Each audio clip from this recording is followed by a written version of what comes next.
Καλή φαίνεται η παλιά, η κεφαλιά πάνω από την εστία. Φαλτσέτας εκτελεί το κόρνερ, δεν βγήκε ο Μάστρου και ευτυχώς η μπάλα πήγε έξω από την κοντινή κεφαλιά του Ασπ.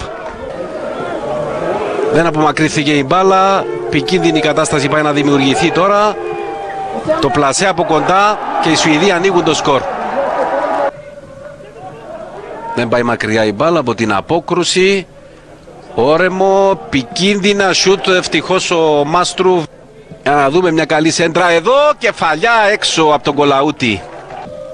Εκτελείται το κόρνερ, πίσω η μπάλα, το σούτ αποκρούεται. Στο 67ο λεπτό η μπάλα ευτυχώς, όχι έχει πάει μέσα δυστυχώς, είναι στο εσωτερικό μέρος. Γίνεται το 2-0 για την Κέφλε. Εκτελεί ο Χαγιόν. Να το σούτ που γίνεται, έξω η μπάλα από πολύ κοντά. Πάσα στον Όλσον.